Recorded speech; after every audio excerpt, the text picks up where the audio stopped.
Bismillahirrahmanirrahim. Assalamualaikum warahmatullahi wabarakatuh. Dengan selalu bersyukur kehadirat Allah Subhanahu wa Ta'ala, semoga kita semua ada dalam lindungannya, berkahnya, rahmatnya, dan ridhonya. Amin.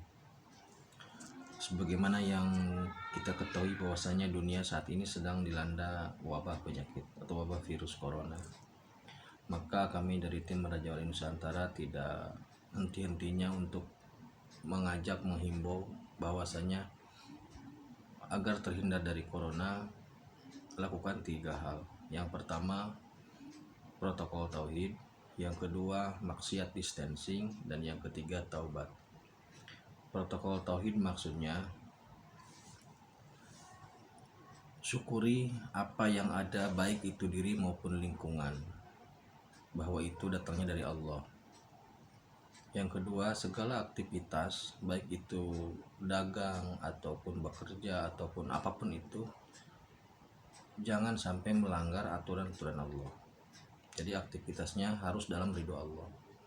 Dan yang ketiga, pastikan bahwa aktivitas itu diniatkan untuk mencari ridho Allah, karena kepada Allah kita akan kembali. Jadi dari Allah, bersama Allah dalam beraktivitas, bersama aturan-aturan Allah dalam beraktivitas, dan menuju kepada Allah dengan mengharap ridho Allah. Itu yang secara sederhana saya definisikan sebagai protokol tauhid. Yang kedua, maksiat distancing, saya pikir sudah jelas ya, hindari atau jauhi hal-hal yang berakibat pada pelanggaran. Yang ketiga, taubat. Jika memang sudah disadari bahwa banyak kesalahan, mari kita bertobat agar terhindar dari corona. Karena saya bisa memastikan bahwa corona ini mencari targetnya sendiri. Jadi corona ini punya target, punya jalan sendiri. Nah, kemudian doa yang saya pikir tepat untuk wabah ini sederhana, maksudnya banyak dipakai oleh orang muslim pada umumnya ketika wirid sholat. Bismillahirrahmanirrahim. Allahumma antas salam wa minkas salam wa ilaika ya'udus salam fa hayna rabbana bisalam wa adkhilna jannata darus salam tabarak rabbana wa ta'ala ya dzal jalali wal ikram. Jadi setiap sholat itu dibacakan agar kita berlindung, terhindar dari corona, berlindung kepada Allah sebagai pemilik corona, sehingga kita terhindar dari corona.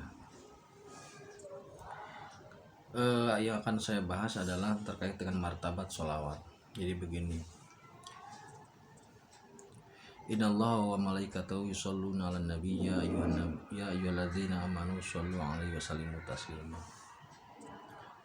Ya.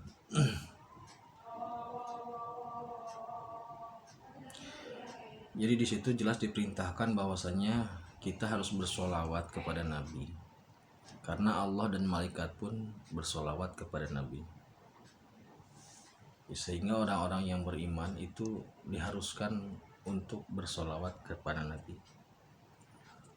Bersolawat di sini penekanannya lebih pada penghormatan kepada para nabi.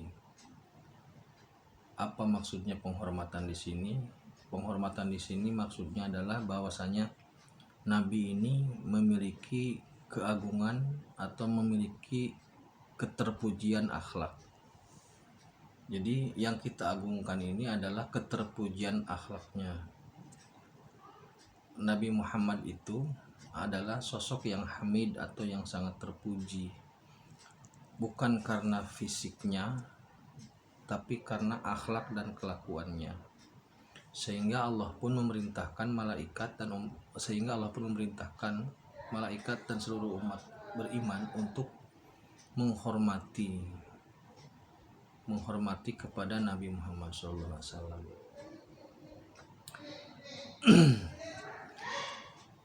Di sini ada beberapa hal. Yang pertama, Allah memerintahkan kepada orang yang beriman untuk menghormati Nabi Muhammad pada aspek keterpujian akhlaknya, pada aspek hamidnya.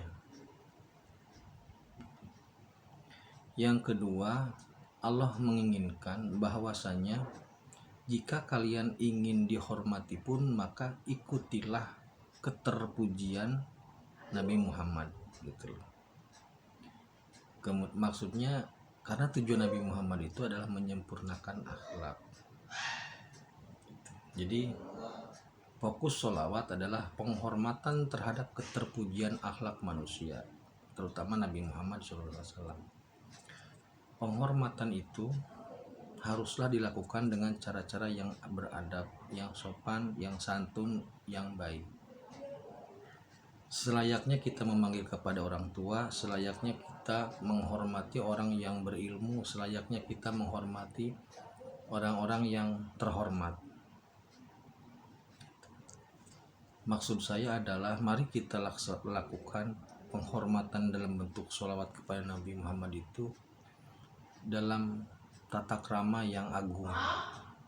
Oke, terima kasih. Sekian dulu. Assalamualaikum warahmatullahi wabarakatuh.